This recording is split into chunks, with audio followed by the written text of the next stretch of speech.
Je vais vous montrer comment on met en place une formule de calcul dans le tableur Excel. Donc ici j'ai un tableau qui contient donc des données numériques sur des lignes. Donc par exemple ici je voudrais faire l'addition de ces trois nombres. Donc il faut savoir qu'une formule commence toujours par le signe égal. Donc la première chose à faire c'est sélectionner la cellule dans laquelle je veux mettre la formule. Ici c'est la cellule F4. Donc je clique dans la cellule F4 et je mets égal. Après, à l'aide de ma souris, je vais cliquer simplement sur la cellule que je veux prendre en compte dans le calcul. Donc ici, par exemple, la cellule C4. Après, si je veux faire une addition, je mettrai le signe plus. Si j'avais voulu faire une multiplication, c'est le signe, c'est l'astérix qu'on utilise. Le diviser, c'est le slash, et le soustraire, c'est le tiré du 6. Donc là, je veux additionner ces trois nombres, donc je vais faire C4 plus D4 plus E4. Donc ça se lit une formule tout simplement, elle apparaît aussi dans la barre de la formule ici.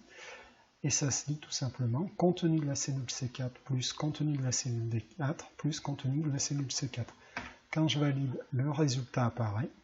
Quand la cellule est sélectionnée, j'ai le résultat dans la cellule et dans la barre de formule, j'ai la formule. L'intérêt d'avoir mis une formule de calcul, c'est que si j'ai une des valeurs qui change ici dans la cellule C4, D4 ou E4, automatiquement mon résultat sera mis à jour.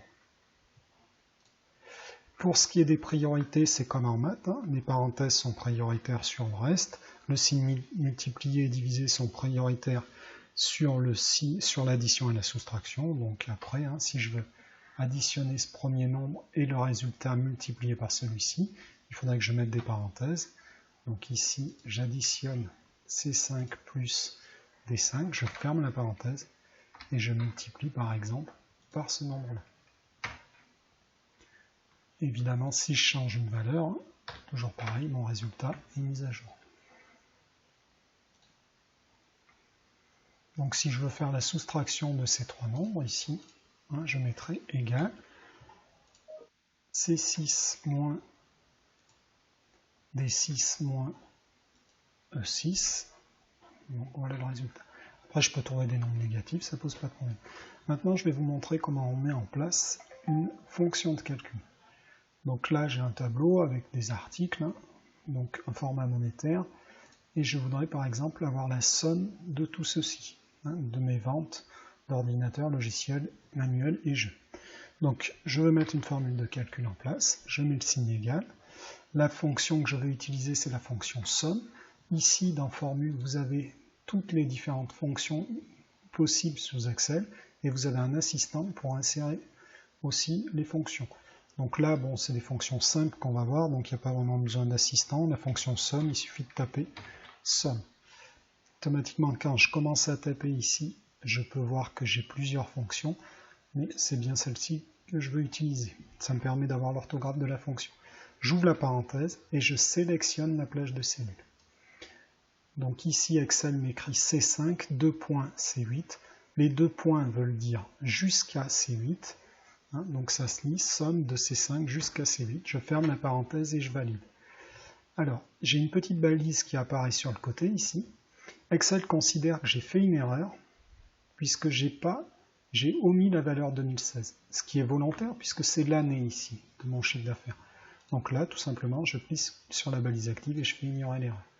Si je voulais faire la moyenne, pareil, la fonction moyenne existe, donc je tape égal moyenne, j'ouvre la parenthèse et je sélectionne ma plage de cellules. Je fais attention de ne pas prendre le total, donc C5 jusqu'à C8.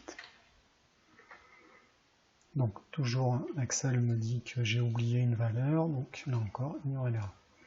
Je peux, pour gagner du temps, parce que si je veux le faire pour 2007, je peux refaire égal somme. C'est un petit peu lent et fastidieux, donc tout simplement Excel a mis à disposition ce qu'on appelle la poignée de recopie. La poignée de recopie, elle se trouve, une fois que ma cellule est sélectionnée, en bas à droite, j'ai une petite croix, le curseur se transforme en croix, et j'ai plus qu'à faire glisser comme ceci. Je peux recopier vers la droite, vers la gauche, en bas, en haut. Donc là, nous, on veut recopier vers la droite, et on va recopier ainsi donc la formule. Et on dit que c'est une recopie incrémentale, car automatiquement, les plages de cellules sont mises à jour. Ici, j'ai une balise active qui me permet de recopier que les valeurs sont mises en forme. Ça c'est important quand on a un tableau notamment qui est bien fini avec plusieurs couleurs différentes. Ça évite que ça recopie le format de toutes les cellules. Donc voilà, on prend l'habitude de cocher. Là encore, il détecte, il nous dit qu'on a fait une erreur. Donc toujours pareil, c'est qu'on a oublié cette valeur pour lui, mais c'était volontaire. Je peux donc utiliser la poignée de recopie ici pour le calcul de la moyenne. Voilà, et je peux enlever la balise active. Voilà donc comment on utilise une fonction de calcul ou une formule. Donc là on a vu la fonction moyenne, on a vu la fonction somme. On peut voir aussi, il y a une valeur minimum aussi qui existe.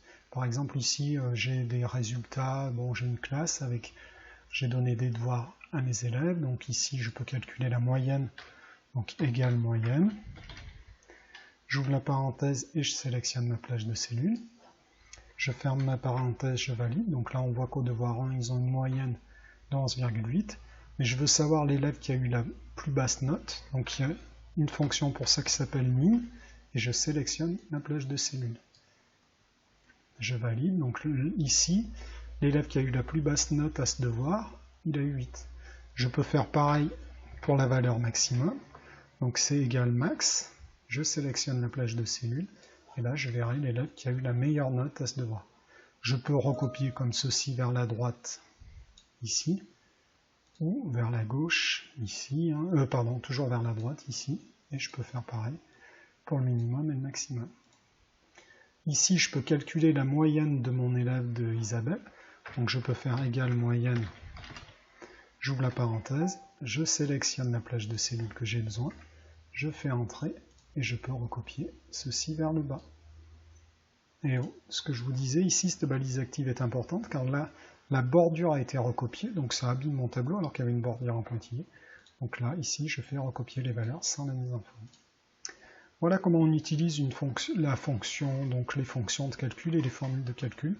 Bien se rappeler que le signe plus, pardon, je vais écrire un peu plus gros. Donc plus, le multiplier c'est l'astérix, le diviser c'est le slash, et soustraire c'est le moins, le tiré du 6. Voilà comment on met en place une fonction ou une formule de calcul sur Excel.